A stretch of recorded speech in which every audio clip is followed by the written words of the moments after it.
وجاءت سكرة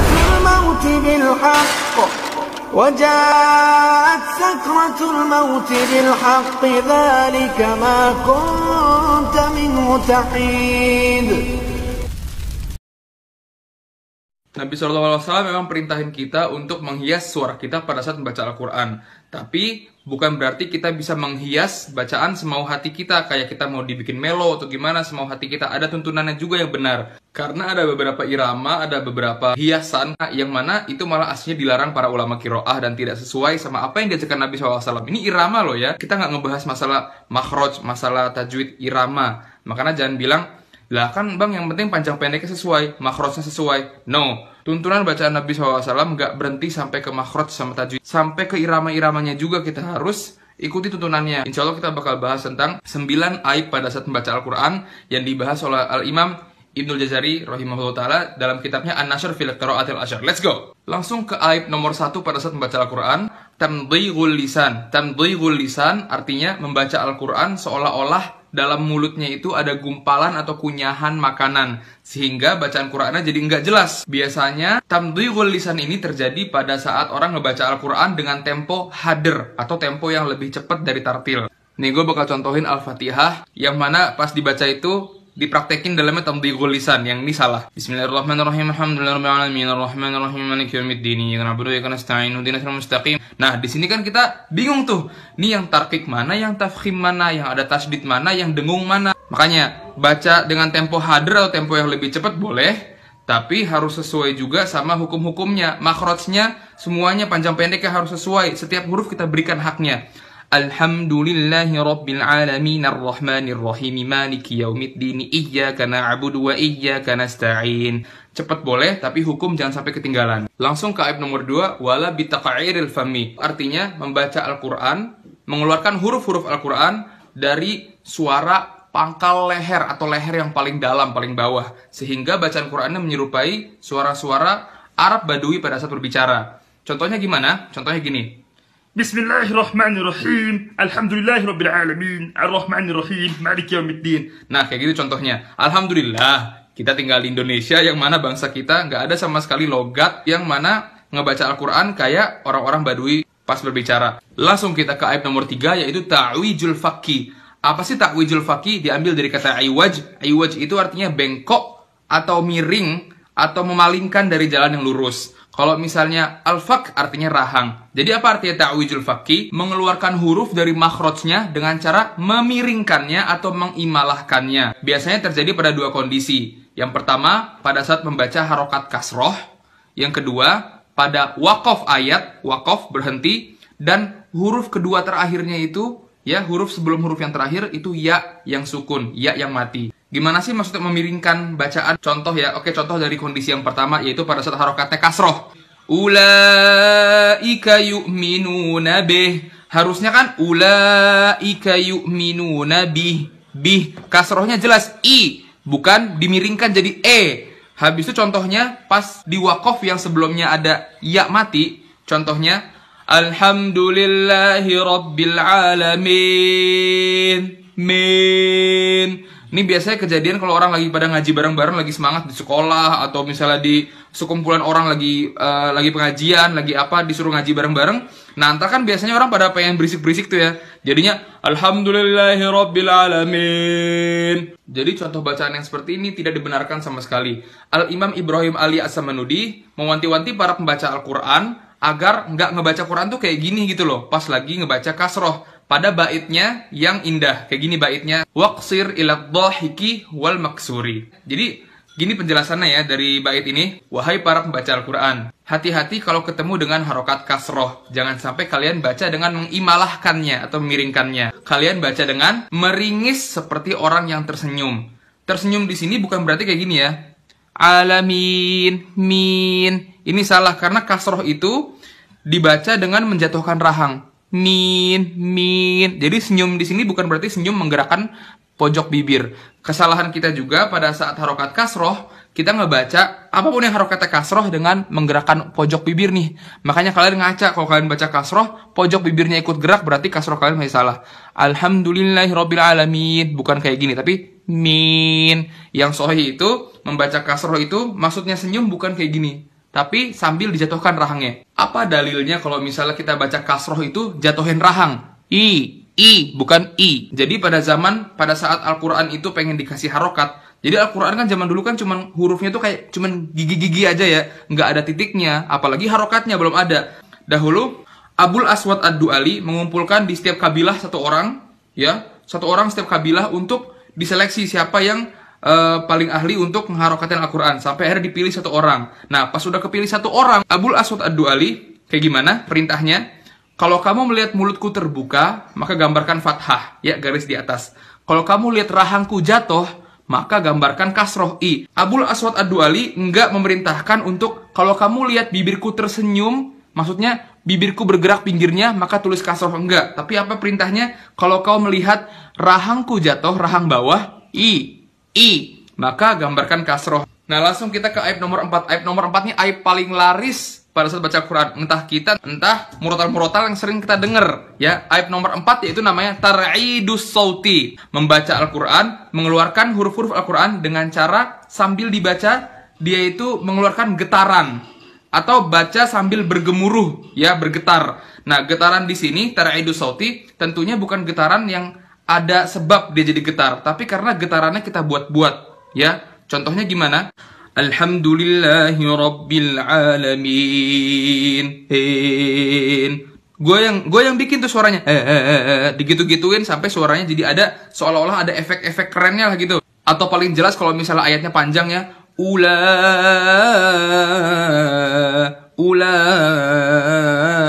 banyak nih yang suka nanya, lah bang, itu semua murotal-murotal Imam Mekah, Imam Madinah, Imam di Kuwait, itu semuanya ada getarannya loh bang. Nah makanya Ustadz gue tuh pernah ngelurusin masalah ini. Gimana kata beliau? Jadi suara imam-imam di Mekah atau Madinah atau Kuwait dimanapun yang kita dengar di murotal, iya mereka tuh nggak salah, mereka tuh semua punya sanad, mereka semua hafiz Al-Quran. Yang bikin suara mereka itu seolah-olah ada tar'idus sauti, ada getaran tambahan, itu karena apa? Kan mereka ngimam, ya. Ini kan ada mikrofon masjid nih. Mikrofon kan ntar diolah sama sound system, dikasih gema-gema, dikasih reverb, dikasih bass, apapun itu, sampai suaranya masuk ke audio kita bergetar. Padahal suara aslinya itu enggak, karena tuntunan Nabi SAW yang benar kalau misalnya baca Al-Quran itu suaranya harus bersih. Jadi pas kita baca, jangan tambahin getaran. Alhamdulillahi Rabbil Alamin, Ar-Rahmanir-Rahim. Bersih. Kenapa kita dengar mereka, para imam sholat itu suaranya getar? Karena yang kita dengar itu suara yang udah diedit, udah masuk ke efek sound system. Makanya Ustadz gue selalu nasihatin gini, setiap kali gue baca, gue geter-geter. Kata Ustadz gue apa?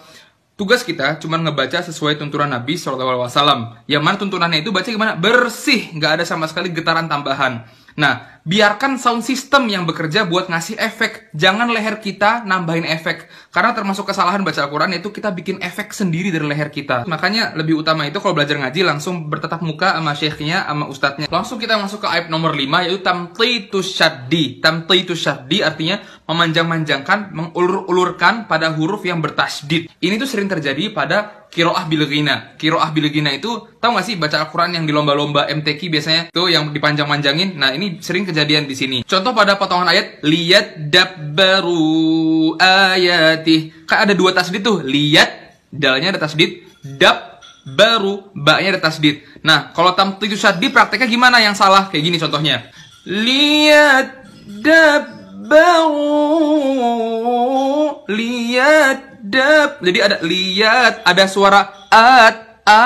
Harusnya huruf tasdid itu langsung masuk ke hurufnya, langsung mati di situ. Lihat dab, gak boleh ada jarak pas masuk ke huruf-huruf bertasdid. Contoh yang kedua, potongan ayat misalnya yashaqqaqu. Yang salah gimana? Yang ada tamtitus syaddi di situ. Yashaqqaqu, yashaq, ada ak. Kita pindah ke ayat nomor 6. Ayat nomor 6 itu termasuk ayat yang paling sering kita dengar prakteknya. Wala bitaqti'il maddi. Apa sih artinya taqti'il maddi? Membaca Al-Quran pada saat sampai pada ayat yang panjang, mad ya, pada bacaan yang panjang, seolah-olah suaranya dipotong-potong atau dicincang-cincang. Contohnya gimana? Di Al-Fatihah ayat terakhir, waladdallin. Seolah-olah ada do, re, mi, fa, sol. Atau misalnya Jadi ada ha kayak gitu suaranya, kayak ada tangga-tangga yang jelas banget bedanya. Contohnya lagi wajah,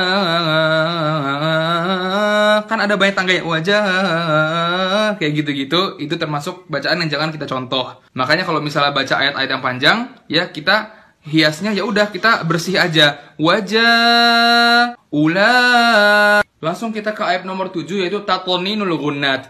Tatloninul gunnat artinya memanjang-manjangkan. Sama kayak tadi yang tamtitu syaddi ya. Bedanya apa? Ini memanjang-manjangkannya pada huruf gunnah. Mim sama nun yang bertasydid dipanjang-panjangin. Ini sering banget juga terjadi kapan? Pada qiraah bil gina. Bacaan yang lomba-lomba MTQ gitu, yang dipanjang-panjangin. Contohnya gimana? An-Naba ayat 1.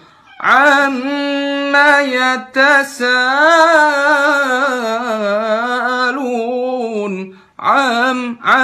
Jadi pas mau itu ada tempo dulu tuh, ada jaraknya tuh.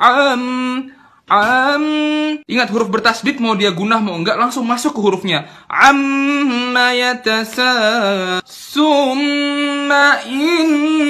Ya langsung ke ayat nomor 8, yaitu wala bihasromatir ro'at. Hasromatur ro'at yaitu meniadakan sifat takrir pada penyebutan huruf ro. Takrir itu getaran ya, yang ada seolah-olah huruf ro itu seperti huruf waw atau to. Contohnya gimana? Ar-Rahmanir-Rahim. Harusnya Ar-Rahmanir-Rahim. Atau paling parah lagi jadi huruf to.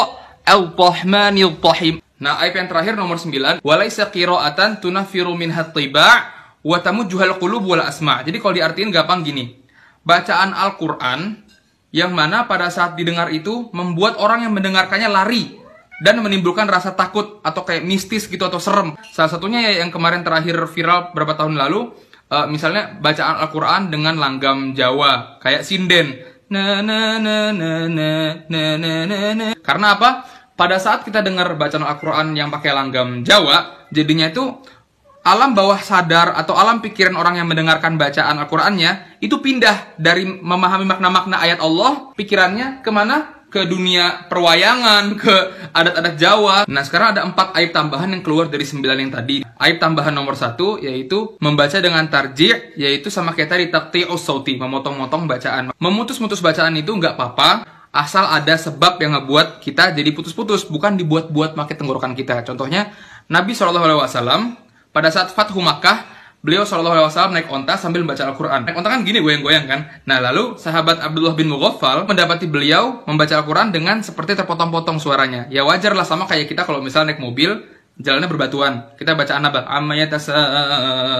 Jadi ada penyebab bikin getar. Yang kedua, at-tamtitu fil harfi la syama' indal waqfi. Yaitu kayak tadi, memanjang-manjangkan pada saat wakaf. Contohnya, innal mujrimina fi dhalalin wasur.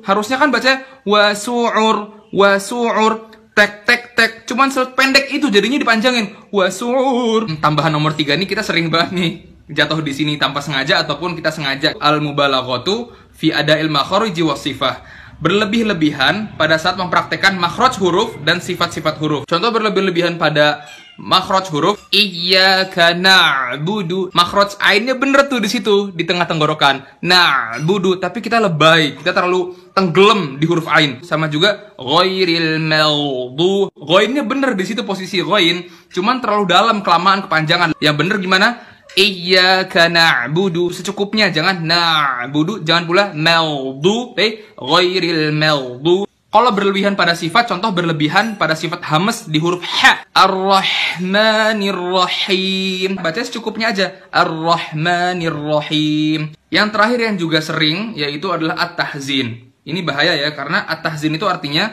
membaca Al-Quran seolah-olah kita bikin dia sok-sok melo, sok-sok sedih biar kedengaran kayak kita menangis. Kayak kita baper pas ngaji. Nah, ini sering ditegur para ulama karena bisa-bisa aja kalau kita ngimam, kita hias seolah-olah sedih, ini bisa jatuh kepada riya. Bisa jatuh kepada kita ingin orang-orang dengar kayak seolah kita tadabbur, padahal nggak sama sekali.